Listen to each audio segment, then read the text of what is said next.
All right, so here it is, June 26th. I thought this was going to be a very short video, and maybe it will, but boy, let's just start on kind of my pattern here. I was going to call it Celtics win, Celtics win, Celtics win, thinking I had a couple old acquaintances that might watch this, not even knowing that I was the author. And they might go, holy moly, what's Jim doing? Um, but I don't think enough people see these anyway. Then I decided maybe it should just be, if you want to see some great management, read this quote. So I'm going to have two great quotes here. And basically the way this all started, and this is going to be talking about religious philosophy, but it's also going to be talking about another love, which is sports and basketball. So Celtics win, Celtics win, Celtics win. Hey, Boston just won the world championship, NBA championship. And so yesterday, a quote came about from their president of basketball operations. And I'll pull this quote up. It's remarkable. And it's an example of four theories, for mantras, for truths that I have brought up on so many occasions. So here's this interesting interplay of religion, philosophies, and sports. And I think it's quite remarkable. And in the end, it's really telling how management should be done in one felt swoop. So let me do this. Yeah. So what it's going to do, in my last video I said that karma yoga I think is extremely powerful, and I'll define that, I'll read a definition of Hindu karma yoga, and it fits this quote perfectly. One of the reasons I never talked about karma yoga is I never had such a simple, perfect description. In it, it also is going to be a perfect description of something I've talked about many times, and that's the oneness of all religions, many paths, same God, same end, same consciousness. Just find the words that work for you and you will end up in the same place. That's the oneness. And examples of many words, same truth, same thing. I mean, find the words that work for you. And this is a perfect, I've just never seen it encapsulated. Did I say that right? Encapsulated in one shot. It's just remarkable. And in that then is what I consider to be, I was a management consultant, and I wish I had these quotes. I wish I had these religious quotes, and I wish I had this quote from the great Brad Stevens, the president of basketball operations for Boston, on what he built. Yeah. So there's the four things that are, I'm just going to leave that there and maybe refer back to it. Now, a little bit on Brad Stevens so you can get the impact here. Here's a man who was a coach of a college team, I believe it was Butler. And just out of the blue, this team almost made it. They made it to, I think, the Final Four in college basketball in their championship. And out of the blue, he was recruited and brought to the Boston Celtics, one of the great franchises. So this is kind of an unusual move from a small school. And he did very, very well. And then again, out of the blue, he left coaching. I don't know what his mindset was, but he was moved up, in essence, from the coach to the head of basketball operations. And he started to build what some are claiming is almost the perfect franchise, from the coach to the players. And it's just a remarkable, remarkable story. Now, the reason this number 2 here, the many paths, same God, or many words, same truth, these religious principles, is that I believe, I've read about that he's a Christian. And I don't know. I haven't read about exactly what he does or how he might use certain principles. But I can tell you that you can see principles from the Bible and humility, the Sermon on the Mount. I was watching many of the interviews of his players. after they won. And there's an amazing recognition of the same principles discussed in karma yoga or Hinduism, and the same principles in Buddhism, where they're cultivating love and oneness, the idea of humility and no self. So we see this oneness of these Buddhism, Hinduism, Christianity, and I just think that's absolutely marvelous. I sometimes wonder if my videos, I keep bringing it up, and even to a degree I go, man, it's just over and over again. But anyway, so I don't kind of hang you up and not seeing this Brad Stevens quote.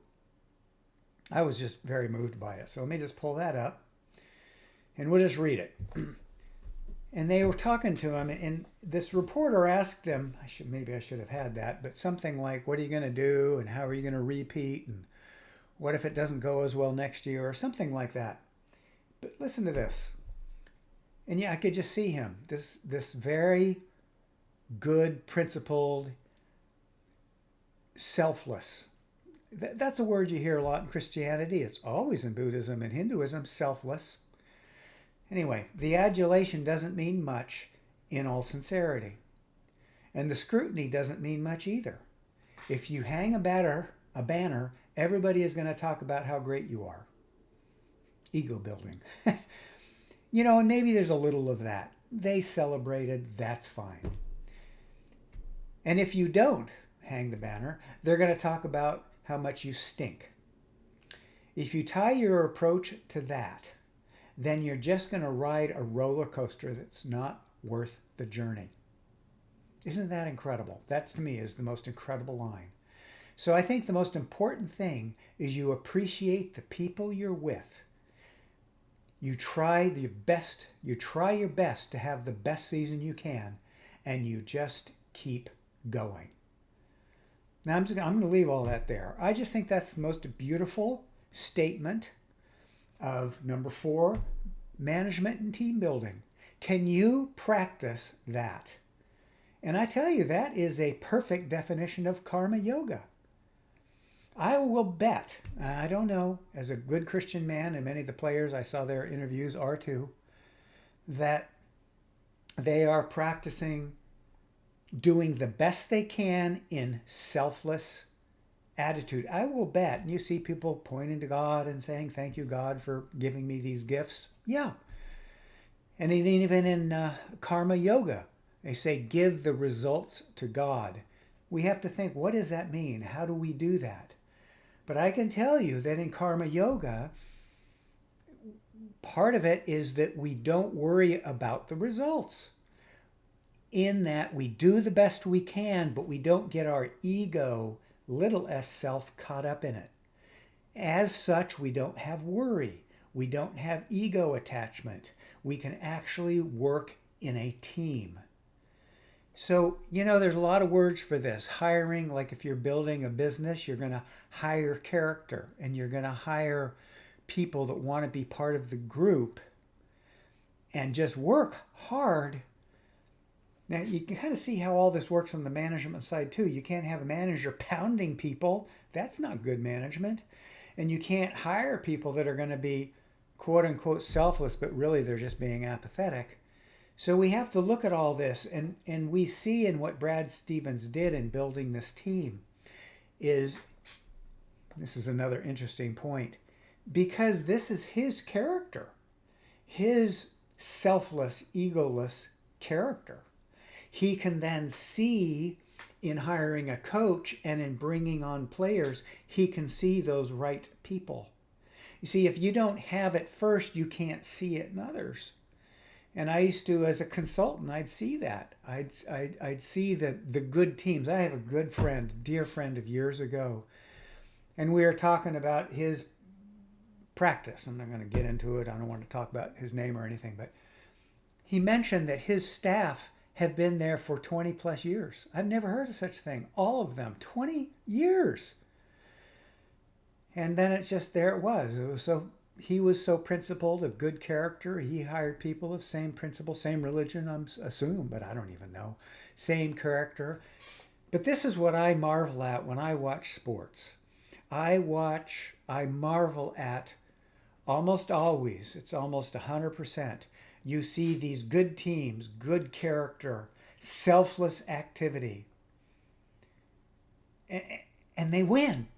And what joy they have playing or working.